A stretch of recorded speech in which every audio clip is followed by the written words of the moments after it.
Hi, I'm Leanne Ely. I'm a nutritionist, a New York Times best-selling author, and some people even say I'm a life coach.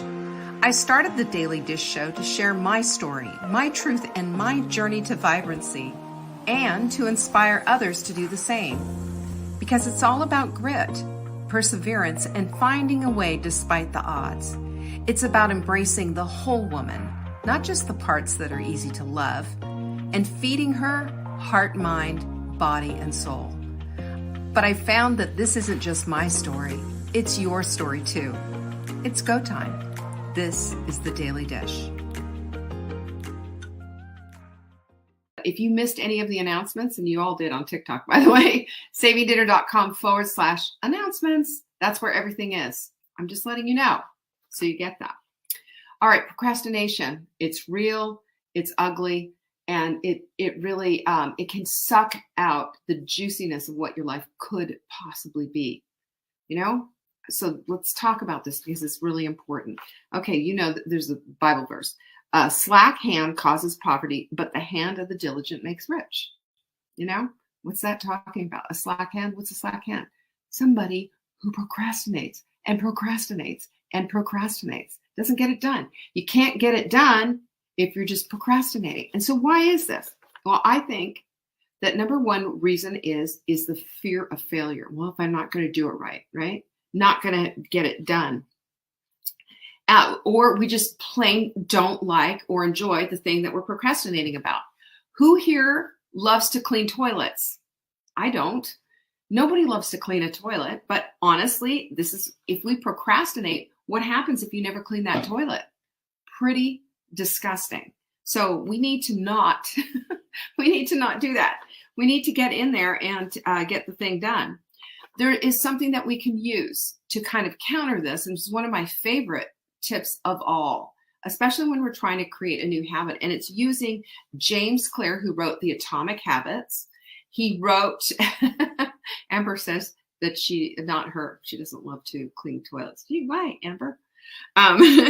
But it's the 2-minute rule. So here's what James Clear says about that. The 2-minute rule is that any new habit that you're trying to create should only take you 2 minutes at the very beginning.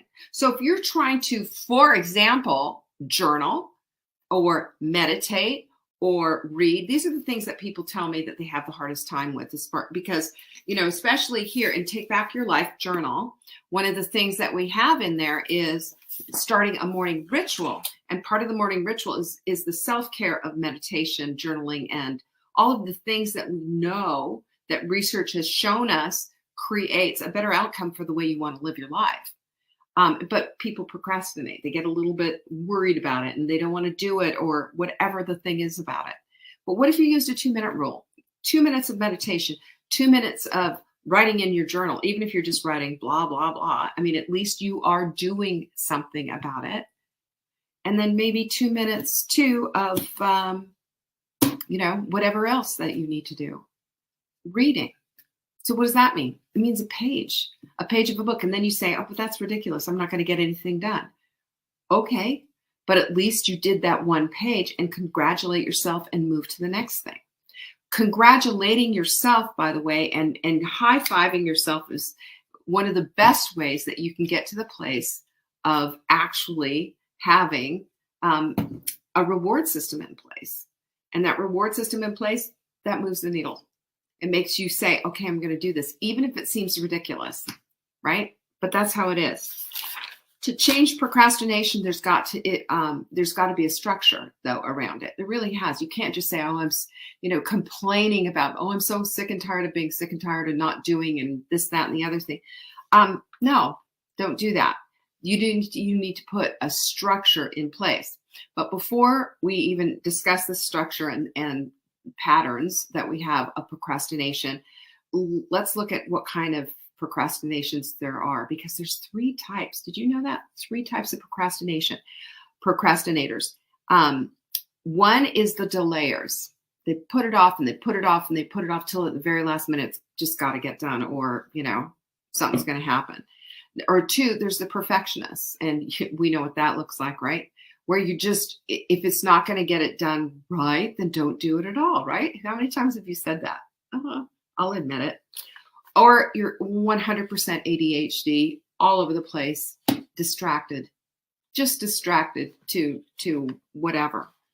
But the thing is, and this is what the research tells us, that there's patterns of powerless that lead to procrastination. Patterns of powerlessness. So I've got two different things for you.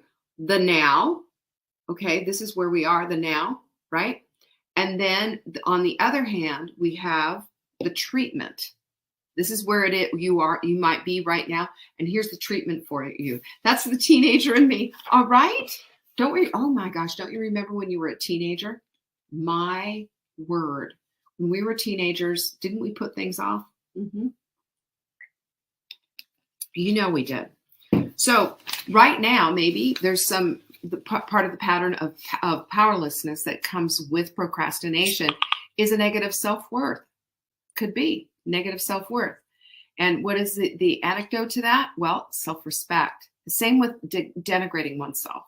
How often do we put ourselves down? How often are we saying, I'm just no good at that. I can't do that. Or I'm terrible at that. How often have we said those things and just put it down and put it down and put it down? Well, self-respect, again, back in that same place. The other thing is being highly self-conscious. So self-conscious that we're just like afraid everyone's looking at us and judging us, right? But you know what? You know what the antidote for that is? Self-confidence. And I have a secret for you about self-confidence. Self-confidence is not going to come knocking at your door. Self-confidence isn't going to just show up for you. You have to do something and earn the self-confidence. It comes after doing something, stepping out of your comfort zone and doing it anyway. That's how that all works. And then there's the other thing of comparing. And when you have that whole thing of you're a comparer and you're saying, yeah, well, she's got it so much easier than I do. And she has this and she has that. You know what happens? You know, comparison is the thief of joy. We all know that as well. But there are strategies to improve. If we look instead of stop with the comparison and going instead and start going, okay, so what strategy, what can I use? What can I do in order to improve this particular situation or this procrastination or whatever? That is really important. And then the other one is a lack of self-control. Like you're just gonna, forget about it. I'm just gonna, put my face in this bag of chips or something. And there's the anecdote for that one. The treatment for that is personal efficacy. In other words, you look at yourself and you start making a bit of a inventory sheet and just say, is this really what I want?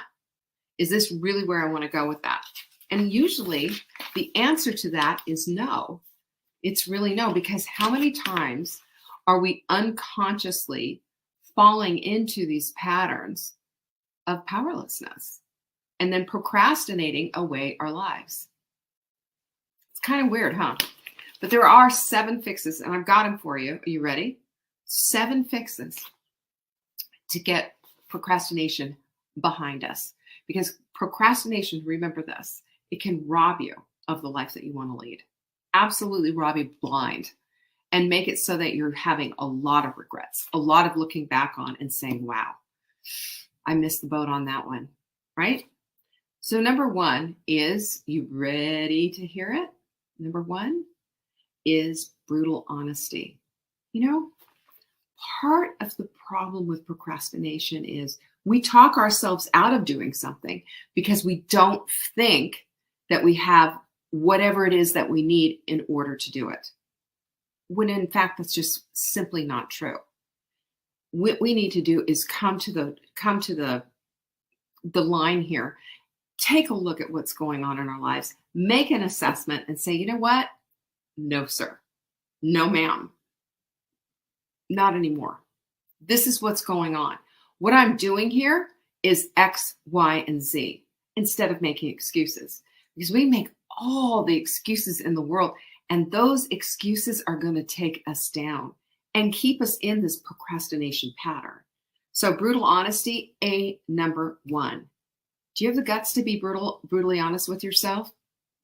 That's not putting yourself down, by the way. It's just talking about straight up facts. What's going on here? And that's the thing that you're calling yourself out, and you don't need to beat yourself up. Just call yourself out. Number one. Number two, stop the guilt and just say, okay, what can I do now instead? You know what I do? My first go-to thing is make a to-do list. Make a brain dump of everything that I need to do. And then I categorize it and sort it out and say, okay, I'm going to just start on this thing. Because starting sometimes is the hardest thing. It is the hardest thing. But I will tell you what, if you just say, enough is enough, don't you get sick of your own excuses? I do. I get sick. I'm just like, Leanne, come on, stop it already. Enough is enough. And you're the one who needs to make that determination when enough is enough. But procrastination, again, if you just keep thinking about what it does to you, to your life, to the ones around you, and how it takes from you, it does. It takes from you. It robs you of your vibrancy because you cannot procrastinate away your life and have vibrancy. You can't. You got to get things done. You got to have goals. You got to move the needle. You got to step it up, and you can't do that. So if we're going to do this, what we're going to do is stop the guilt, hold it, complete full stop. Stop the guilt. Okay, that happened, but what do we do now? What can we do now? Make that list. Make that list, right?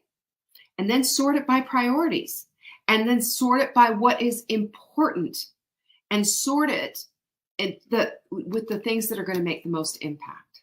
And that's the whole thing. I'll give you an example. For example, I'll tell you, this is an honest to God true story.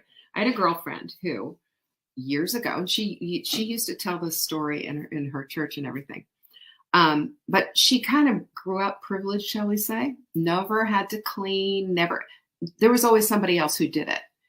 And here she was, 3 little kids. I had 2 little kids, and we were friends.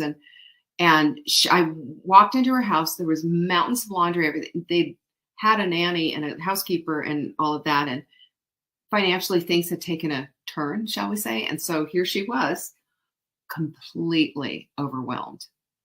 And so instead of cleaning things up and starting laundry and whatever, she went and started cleaning her closet out because it was a mess. And I was like, no, ma'am. First of all, we're going to start a load of laundry, and then we're going to get your bathroom clean. And she started throwing Comet all over the floor. And I was like, no, stop. I went and got the vacuum cleaner, and I taught her how to clean a bathroom. This is the whole thing. We have to have eyes to see where the priorities are. We start with the big things. It's like that jar that I've talked about before. You have that big old jar, and you want to see how your priorities get sorted, and you want to get as much as you can into that jar. Well, you put those boulders in first, then the rocks, then you put the sand, right? And then you can even put water in afterwards. But if you start with water, you know what happens? Those rocks, you're not going to be able to get those rocks in. You're not going to be able to get that sand in. You're not going to be able to do it the way you need to. Start with the big stuff first. That's how it works. Number 3, change how you describe yourself and your world. Now, hear me. I know that there's someone here who needs to hear this. Stop describing yourself as incompetent. Now, maybe don't go around and say, I'm incompetent, but maybe say, I don't have the ability. I don't have the capability to do that. I'm just not talented that way. I'm not creative. You know how many people I've heard say this over the years? All these words of just putting yourself down just a little bit, just take it down a notch and a notch and a notch. When you do this, your brain is listening to you 100% of the time and saying, okay, yeah, I guess you are, And then there's going to be something that's going to reinforce it, because this is what you're telling the world that you're about. And it's simply not true. And that's why we procrastinate too, because we feel like we don't have the capability to do anything. We've painted ourselves into a corner. And I'll tell you, if you change how you describe yourself and you start saying, I'm capable, I'm competent, I haven't figured this out yet, but I will. Can you imagine? Watch me do this. The transformation will come. And when you start talking about your world around you in the same way, boy, oh boy, does it get better and better and better, doesn't it? I know it does. It's true. The other number 4 fix is optimism. I know that just sounds kind of dumb, maybe, but optimism shines a big shiny light on everything and makes everybody feel better. And a smile changes your chemical makeup and the hormones that you are, pushing out of your body. Doesn't that just sound a whole lot better than walking around with a big grimace on your face and want complaining? And you remember what complaining does to your brain, right? It shrinks your brain. Do you want a shrunken brain? I don't. I need every brain cell I can muster, y'all. Don't you? Let's start working on some optimism and smiling a little bit more, and watch how the whole world will smile with you. You know that song? Number 5 is goals. When you have no goals, you are tetherless. You're just taking up space. Have a goal. What's your goal? What do you want in this world? What do you want to have? What do you want to do? What do you want to be? Those kind of things are important. And when you figure out that kind of stuff and figure out exactly what it is that you want, you can set a goal and you can go after it. Because what is a goal except, a deadline, or getting results on a deadline? That's what it is. And you can do it.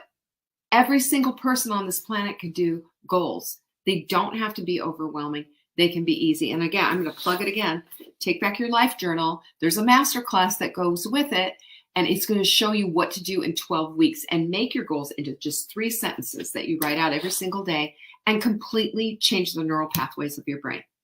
Don't forget, savingdinner.com/journal. And every single journal that I send out is always personalized to the person who's getting it. Because I want you to know that I see you. I get it.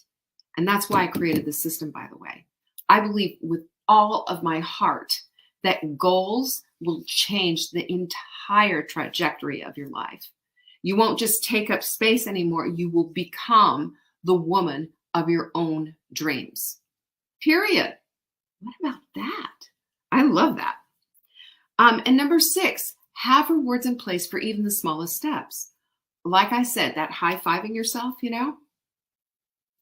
that is just giving yourself a little tiny dopamine hit. Also, besides giving yourself a little dopamine hit, you know what else you're going to want to do? You're also going to want to give yourself a little bit of something, like give yourself a little extra time to, kick back and have some tea time, or spend some time on TikTok or YouTube or Facebook, just a little extra social media time or whatever. Give yourself that little reward for doing and following through. It makes you feel so good, doesn't it? It makes you feel so good. And number 7 is to show it off. I'm serious. Show it off. You lost 30 pounds? I want to see it. Show me your pictures. I want to congratulate you. That's not going to make me feel bad. That's going to make me want to congratulate you, right? Of course. Pictures, posts, and be accountable. If you have a pile of clothes that have been sitting on a chair in your bedroom for 2 weeks and you want to get rid of it, take a picture of it, send it to a friend, that you've made a mutual accountability with, and say, I want to be done with this procrastination. This is my big ugly pile, right? And when you do this, do you know what's going to happen? You're going to see a change in your whole demeanor, and you're going to see an excitement show up instead of a dread. And when that excitement shows up, the real you is coming out. The real authentic, beautiful you is coming out at last. Not the one that's masquerading behind all of the procrastination, the put downs and the excuses and the rationalizations and the whatevers. The real, true, authentic you will shine. And that's what this is all about. We want to be those women. We want to live life in full bloom. We want to live life in a way that shines a light on others and brings them along. You are that woman. And that is your mission in this life. You ready to do it? You ready to shine your light? I know you are, and you need to, because the fact of the matter is you're here on purpose and for purpose, fearfully and wonderfully made, the apple of God's very eye. And what a privilege it is to be in your company. I appreciate you so much, and I thank you for showing up. And all of you on TikTok, YouTube, and Facebook, you are a part of my community and a part of my life, and I appreciate you all. Love you, thank you. And if you have anything, questions for me, or if you have any stumbling places, let me know about it. Send me an email to support@savingdinner.com. I'm there for you. You know that. Peace be with you. Bye-bye. Thank you for joining me today. You can find me on TikTok for daily tips to help support your most vibrant life. And remember, you are the author of your own story. Until next time.